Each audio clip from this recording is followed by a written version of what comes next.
let's get into it. I'm And being I'm Patreons. being propped up by so many antihistamines, and I'm just starting on my glass of Sauv Blanc, so Oh, good. Well, I am bringing you a 4-pack of cans when I come, the tall boys, and some artwork. And so hopefully it'll be fun. And Patreon peeps, excuse my still like partially dry hair. Like I said, is I've been a psycho today.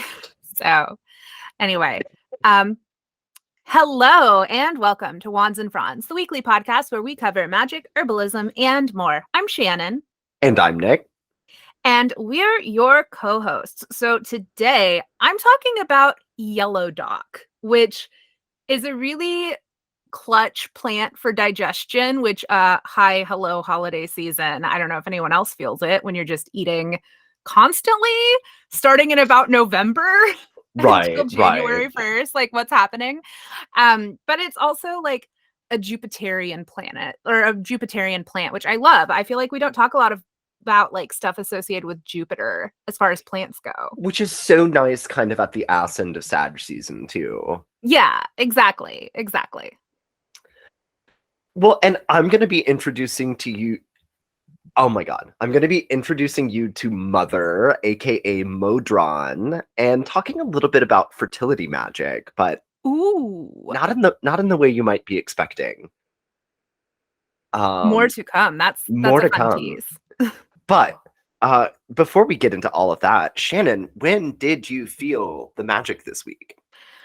Man, this week has been pretty magical, actually. So I did plant the rest of my bulbs yesterday. I got a bunch of daffodil bulbs in the ground, Ooh. but also my narcissus that I planted like a month ago has flowered for no apparent reason. I just have Wow. like narcissus flowers in December. I have Christmas narcissus, which is like, it doesn't make sense. It's not how it's supposed to work. The ground really isn't actually warm enough for that to have happened. So I like to think it's me being just a magical bitch. So Right. Well, love that. If you couldn't tell by the fact that I do sound like Stevie Nicks, I've been kind of under the weather this week, and mine is going to be a two-parter as always. But I did make a comically oversized herbal tea, and I had elderberry in there, and I had chamomile in there, and I had lemon in there, and I had ginger in there, and I was just like, I just need everything that's going to make me feel better. And yeah, it worked. It did for it's good like for you. an hour. This Yeah, hay your body has to run its course. this hay fever's got me on the ropes, y'all. Yeah. So I'm gonna be drinking, I'm just holding it up because this is elderberries and nettle. Just yeah, speaking of. tis the season. Like, get those elderberries in, y'all, for Yeah. real. They will help you out. And then the second part was I did have to take a sick day Sunday, um, which I don't like ever do. And I will say this, like, not that you want to be sick, but sometimes taking a sick day is really just such like a cozy self-care kind of vibe. Yeah. And I was just laid up in bed watching White Lotus, drinking copious amounts of herbal tea. And I was just like, this is actually kind of nice. Like, I should let myself relax more than I do. I mean, it's a cute sentiment that you'll never live up to. And I get No, I it. know. I We both know. have too much fire in our chart to actually relax. But once in a while, it's Once in a nice. while your body makes you, and Yeah. it's kind of nice. It's kind of nice. Yeah. That's the thing. But yeah, I'm excited. So like I'm gonna be going on a road trip. So I'm excited to like spend some time talking about like fertility magic and having a little bit of podcast fun before I spend like 2 days on the road. So let's do it. Yeah, driving through the fucking desert. Whoop whoop. Because that's all that's between Texas and California is desert. Yeah. I mean, we found a cool hotel in Tucson we're staying at, and I'm definitely staying at Hotel Paisano in Marfa, which is allegedly haunted. So we'll see. Maybe we'll get some content there. Oh, love that. Always on the lookout for some content. Right. But let's get into our deity topic for the week. So in this week's very fertility slanted episode, we did think it would be fun to look at a very old school mother goddess. So this week I'm going to be looking at Modron, the mother of Mabon. Um, because we're on a bit of a Mabinogian kick. We're also like on a bit of an Arthurian legend kick. Um, but not only is she serving mother in a very real way, her name literally means mother in Welsh. So, Yeah. and I mean, that's real maternal. right. And so just to circle around to the whole Mabon thing, though, sometimes his name is written as Mabon at Modron, which is Mabon, the son of mother. So, which Yeah, you'll see a lot of that app, like the AP and then another name in Welsh legends and lore. Um, it's like it's something about like older peoples, I guess more ancient peoples were really into like their lineages and like what, going hard. Like half the Old Testament is that too. what, and But it's like the whole Russian thing too, of like your middle name just is like your dad's name. yeah, Olegovich, Yeah. my Russian Um, friend's middle sh- name because his dad's name is Oleg. right. Shout out to Igor. But I'm sorry, but this lady does have to have very strong cancer placements to just be going around and everyone calls her mother. I mean, Like, like that's a triple cancer mood, that right? is very much a triple cancer mood. Um, but Modron was an interesting choice for this fertility episode because she's sort of like the middle Pokemon evolution, um, in like an easily traceable lineage. So the Pidgeot of mother goddesses, if you will. Because before her, on the mainland in Gaulish territory, aka the continental Celts, they had Matrona, which also means mother. Yeah, And they were really creative with those names. right, and we'll get to what the third evolution is a bit later on, but I guess let's start with the Mabon connection. So the story of Mabon's birth really closely resembles the story of Rhiannon from the Mabinogion. So hence the connection there. Which actually, I think it's cool to look at this kind of middle evolution, though, because you can really see how much was actually inspired by Modron. So again, the connection to Rhiannon. Um, so the story goes that Mabon was born to Modron, and in some sources, the baby daddy was none other than Melt or Mados, the god of lightning. So in a way, this story is also giving a bit of Hercules, especially with what happens next. So birth is obviously a tiring process, even for a goddess. So after having the baby, Modron is like fully conked out. And of course, leave it to a man to not even step in and provide some basic care while the lady recovers from having her cooter split open and almost bleeding to death. And like, shout out to Dark Ages healthcare for making all of that possible. But anyway, she wakes up from her post labor coma to find that baby Mabon is missing. And there's even some accusation here of infanticide, which is honestly rude because how could a lady named Mom kill her baby? It just doesn't track. Okay, so Yeah, like fake news. A triple cancer would never. a triple cancer would never. And anyway, because she's a goddess and she can do things like that, she decides to enlist a local chieftain to go on a quest for her baby. And it's not important to the story, but like this chieftain in question was just some backwater Welsh fuck called Uther Pendragon. I don't know, never heard of him. Hardly important to the story. But this like King Uther guy is really ambitious and he just became the king of the Britons or whatever. So he really puts in the work for that good PR. You know, it's like if he can find Modron's baby. Like that's a really good little blurb for the news cycle. Um, so they find baby Mabon, and he's fully grown because divine parentage or whatever. Like that's something we see across the board.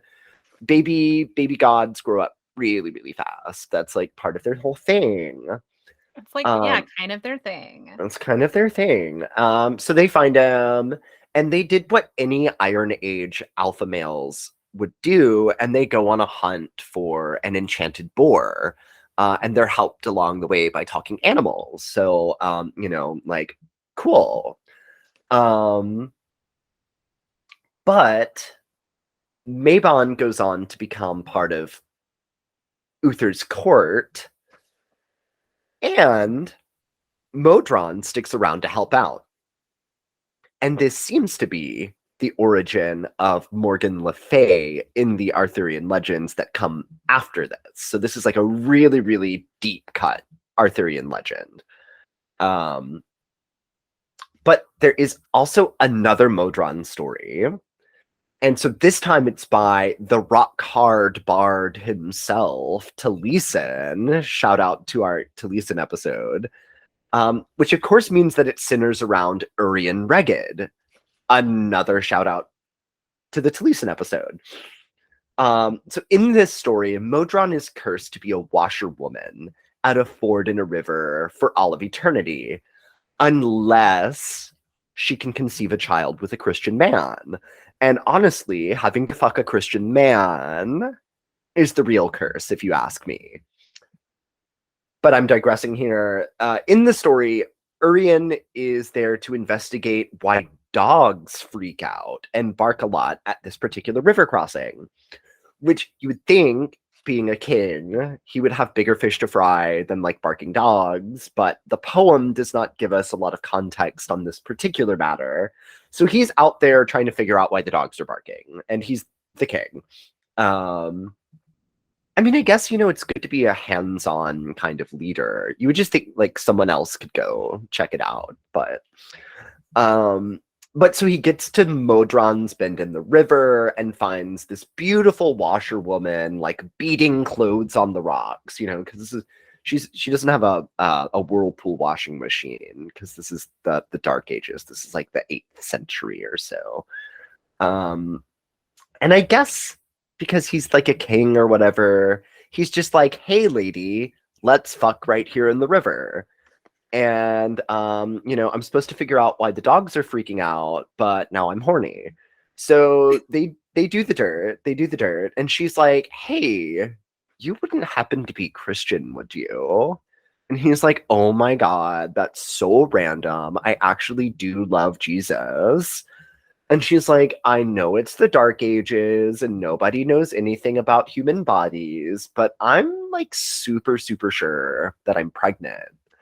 So come back in like 9-ish months and pick up your baby. So I think the really psycho thing here is that he does come back for the baby, and it turns out it's twins, so like Mazel Tov. And he calls them Owen and Morfud. And all three of them are actually characters in their own Arthurian legend as well. They do change Owen to like Awen, but Morfud. What an ugly name. I'm so sorry, medieval Welsh people, but Morfud is not a cute name. But so from this goddess, though, it does evolve into Morgan Le Fay being this powerful witch on King Arthur's court. Sometimes she's his sister, sometimes she's like Merlin's lover, but that's really where it comes from. And I do want to talk a little bit more about Matrona, but I'm saving that actually for the fertility segment. So Ooh. not a lot out there about Modron. So kind of again No. like the middle evolution. We know a lot more about Morgan Le Fay as a literary character, and then the Morrigan as like a goddess. kind of a basis for Morgan Le Fay. But I didn't want to talk about the Morgan because that's kind of more of like a Hecate, Circe kind of vibe. Well, and I just wanted to plug real quick before we leave on from Modron, because Modron is one that's like the main source we have for her, and I pulled out my copy of the Mabinogion. Of course, of Um, course. there's like a selection of what are called transformational poems from Taliesin, and there's one called Cad Gadot that is essentially it's called like I think it's like the Battle of the Trees or the Army of the Trees or the Battle of the Trees. And this Oh is yeah, where we get like I read about the Battle of the Trees. Uh-huh. yeah. So this is like the where one of the main places we hear about Modron is like in this long poem that's like kind of intense and a little weird. So I just because I sometimes we talk about this where there's like not a lot of resources, and it's like no, like Nick is building off of literally like two lines in a poem, and Two then lines in a poem. connecting it to other stories that we have like in the Mabinogi. So anyway, just like big ups to you, Nick, for making a segment out of like having to do so much digging. Oh, and honestly, that's one of the things I love about making this podcast is getting to do the research. I really think I missed my calling by not going into academia, but whatever, I'm pretty, I'm funny, I'm making it work. So that Cool. So, and we are going to talk a little bit about Matrona in my fertility segment. So, yeah, put a pin in that. put a pin in that. Well, today I'm not going to like beat around the bush too long.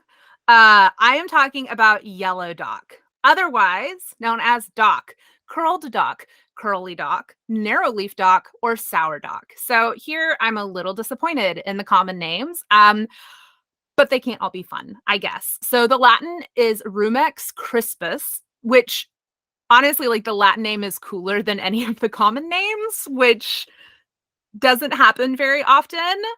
I'm thinking about a name change. What if my name was Rumex Crispus?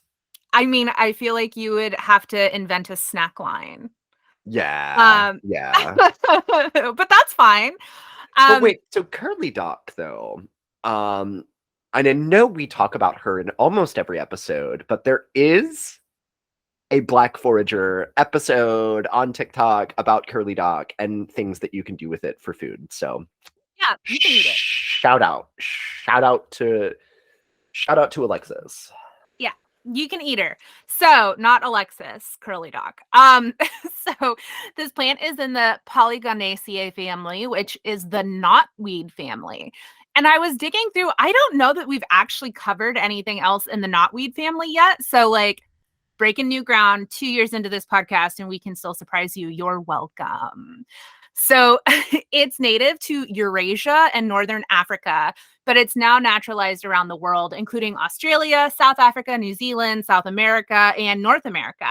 It's actually one of the 5 most widely distributed plants in the world, and it's invasive in some regions. So if you're going to want to grow it, you're going to need to do some research first. But what does it look like? It's not a little dude. It's a perennial. It can get up to 5 feet tall. So like it's almost Olsen twin sized. First year plants form a basal rosette. And then in year 2, it grows a stalk that bears like small greenish flowers.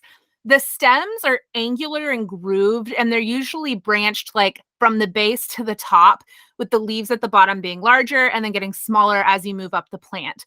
So the margin of the leaves are super, super wavy. Like there's a reason they call it curly, right?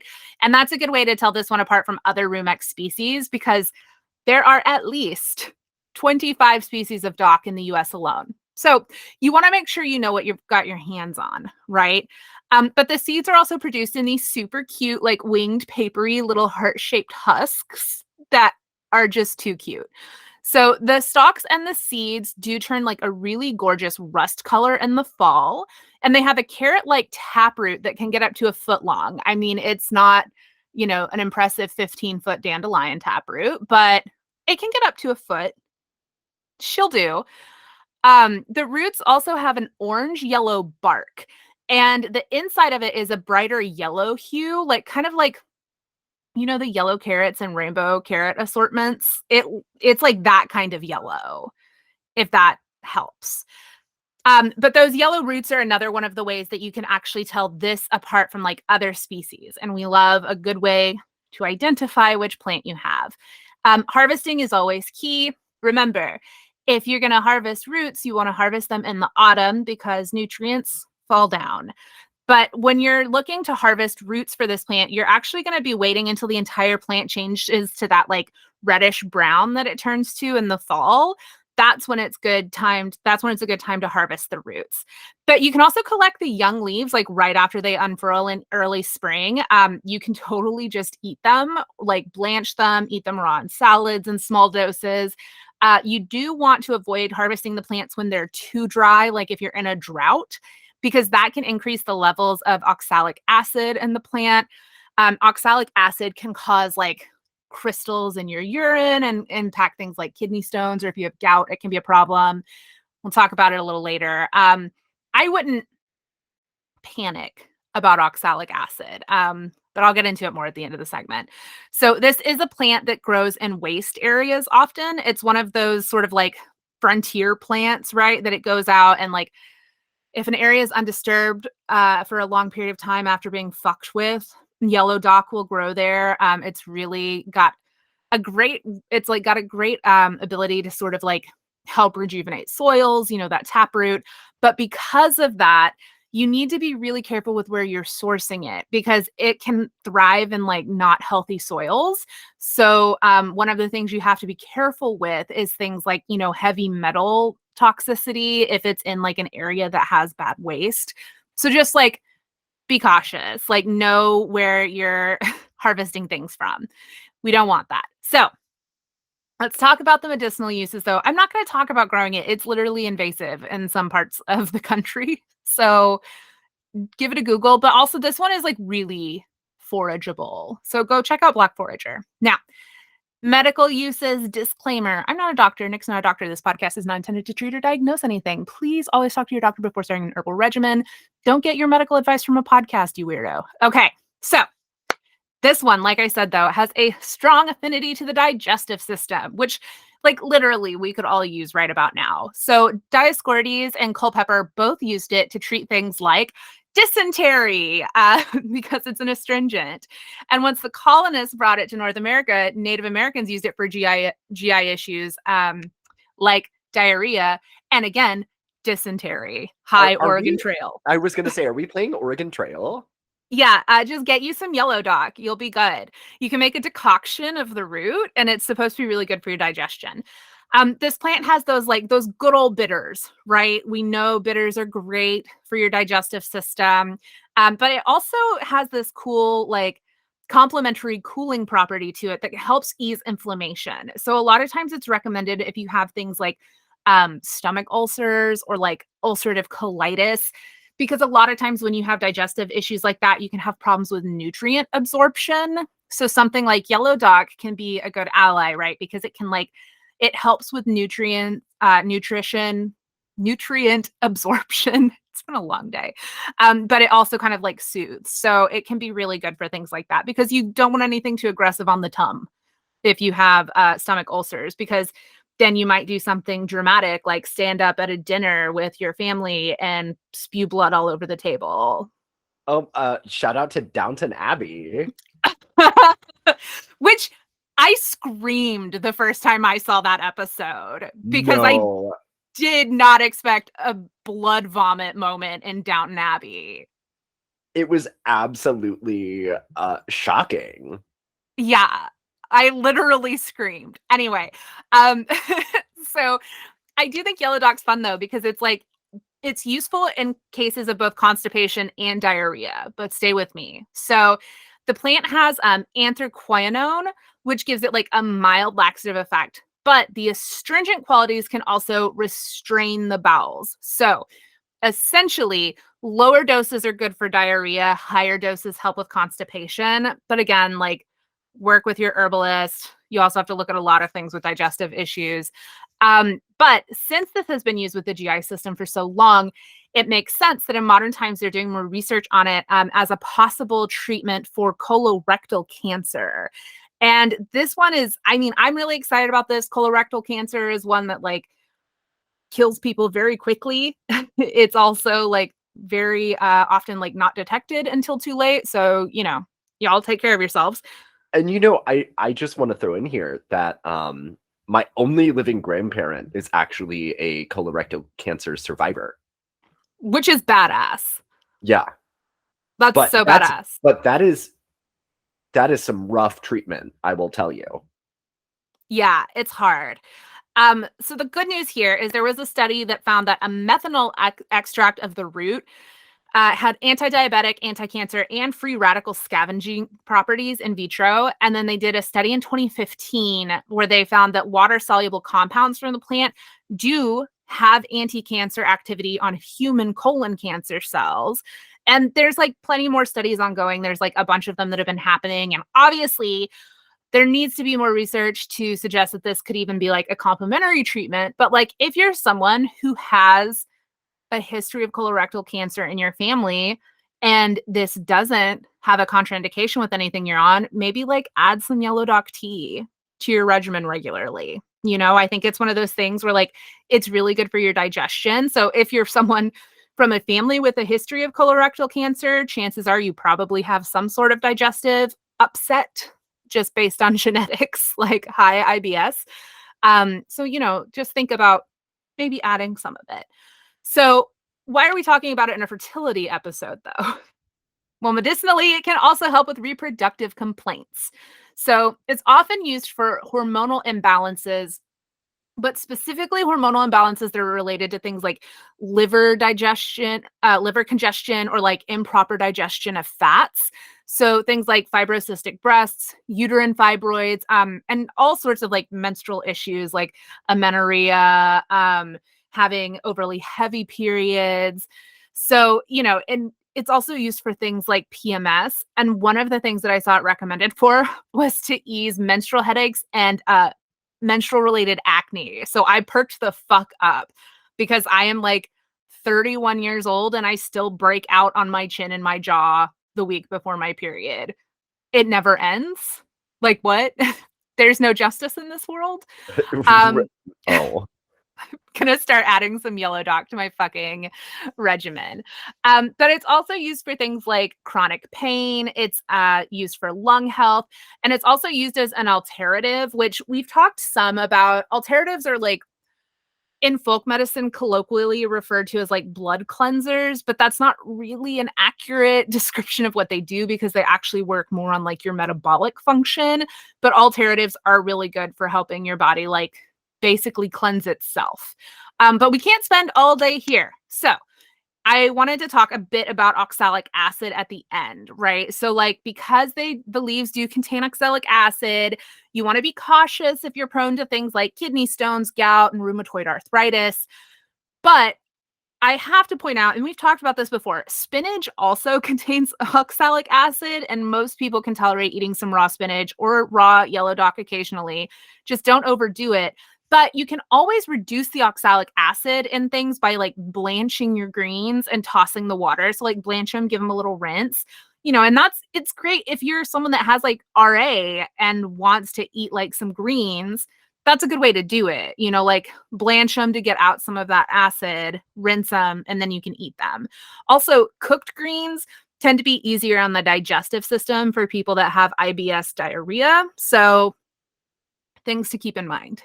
But just don't take things as like black and white. This is why you need to like work with an herbalist and your doctor, because just because something has oxalic acid in it doesn't mean you should totally avoid it if it's going to do other good things for you.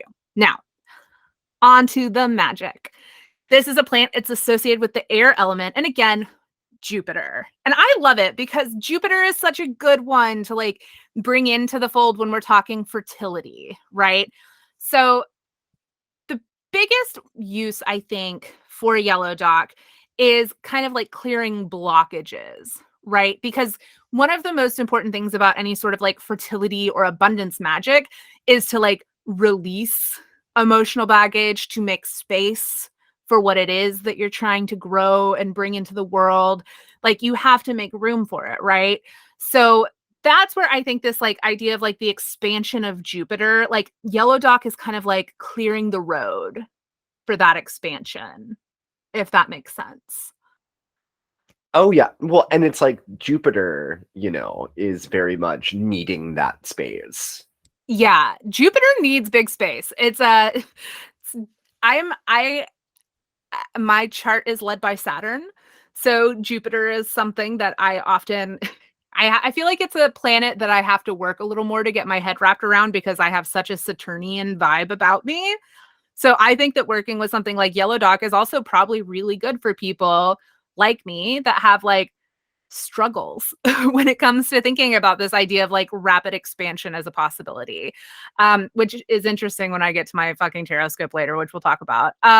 So again, though, if you're wanting to make something happen, you got to make space for it, right? So add Yellow Dock to spell bags, spell jars, put it under your doormat, put it in a sleep sachet.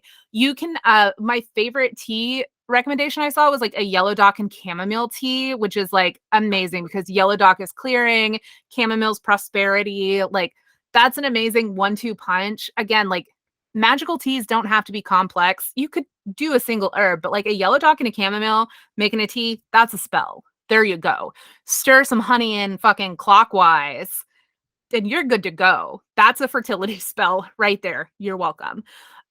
You can also use it to like dress candles. And I think the thing that I like about Yellow Dock is like you can use it both in prosperity and fertility, but also in just like sort of blockage clearing spells, because those I think are often best done like in tandem or in sequence. And Yellow Dock can kind of be your like through line from one spell to the next. So you can use Yellow Dock as you're clearing the way and then use it when you're calling in the prosperity. So I just love the idea of kind of having that be the through line through the practice magically. So that's it for today. My sources were the herbarium starchild.co.uk, witchinthewoodsbotanicals.com, and parlorofwonders.com. And once again, check out that TikTok. She actually makes a little flower out of the seeds and makes little pancakes. Yeah, so cute. So It's so cute. so cute. I love that channel. I love that. I love the whole. Oh my God, can whole you imagine some dock seed pancakes with like a chamomile syrup on them for a prosperity breakfast? Hi. That would be such a good way to start the day. I feel like that should be everyone's breakfast on New Year's. Move over, black-eyed peas. There's something that's probably tastier in town. I'm sorry. I hate black-eyed peas. I eat my black-eyed peas. I do it every year. I know. But they're gross. Okay. I take like one bite. And I've always done that since I was a kid. My Nana would always be like, just one bite. And I'm like, seriously, that's all you're getting out of me because I fucking hate black-eyed peas. I don't like them. They're the worst bean. I said They're it. a very bad bean. Beans are so good as a category of things, and then you have black-eyed peas. Who the fuck? We're a very bean positive podcast. We love a 15 bean soup. There are many beans in that. Black-eyed peas, get the fuck out. Get the fuck out. We're coming out hot and heavy with the opinions here. Oh, well, just wait, because the next segment is an opinion piece. I mean, whatever. It's the end of Sagittarius season, and you're getting my fucking opinion, whether you like it or Nick's not. feeling spicy. But okay, fertility is a concept, is the name of this segment, which is also the name of the episode. So this week we are talking about fertility magic, but it's not what you think. And what I actually wanted to do was sort of in the Festivus spirit. I'm going to air out a grievance. Oh, shit.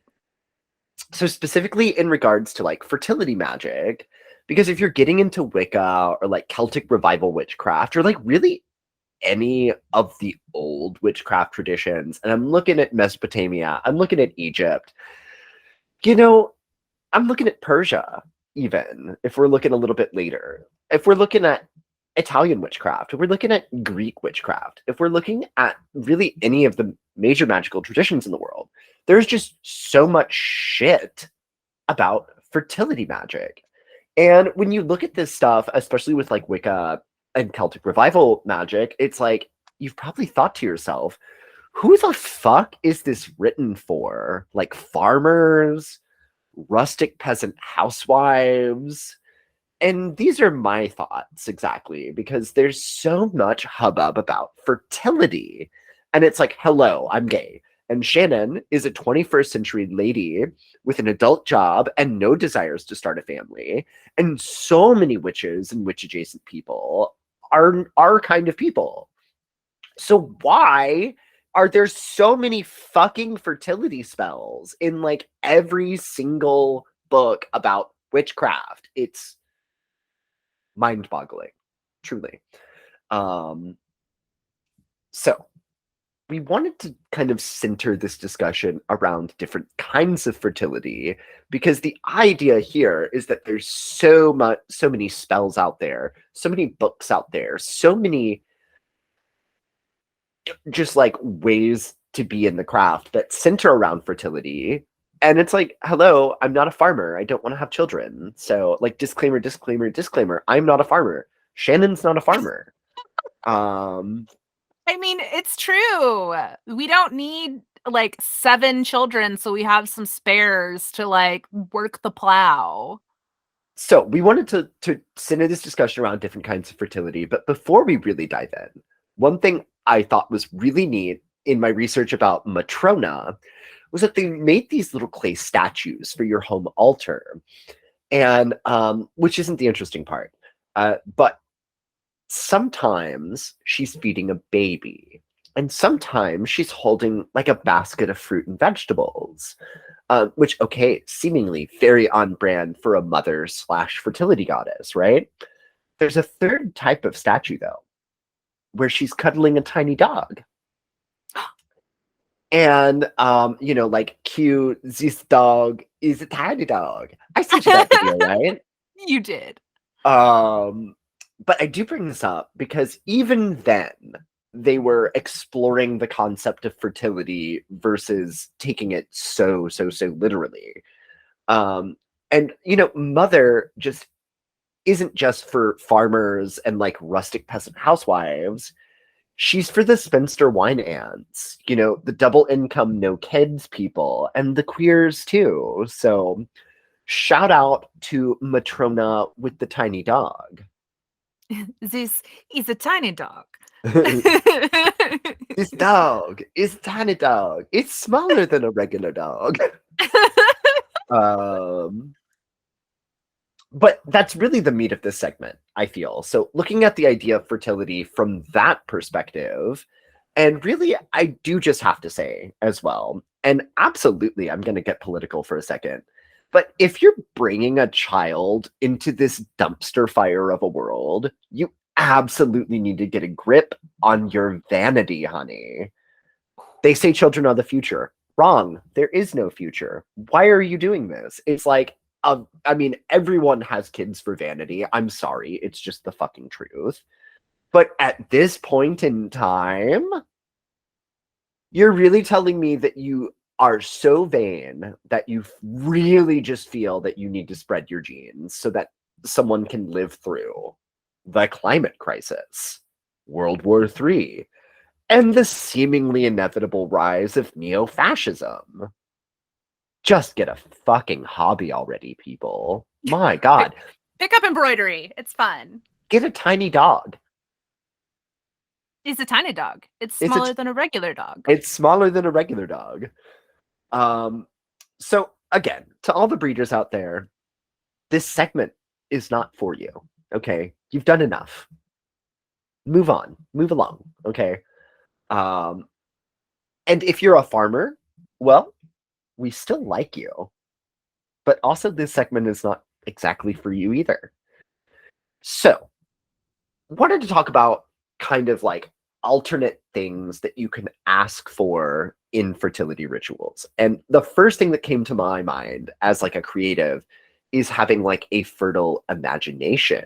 If you're a creative type, having a fertile mind that can come up with new ideas is a great substitute for babies or wheat or whatever.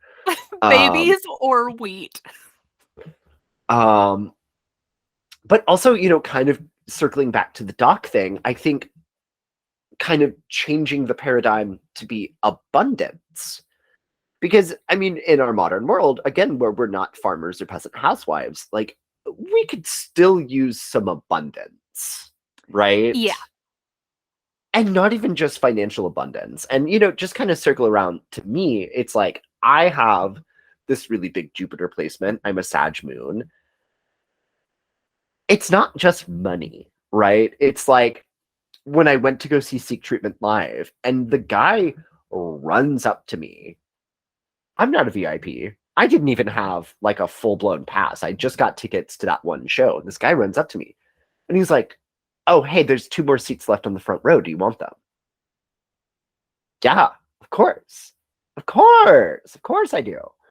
Um, and it's like when I was traveling this summer, it's literally like, "Oh, we're opening up another TSA line, starting with you."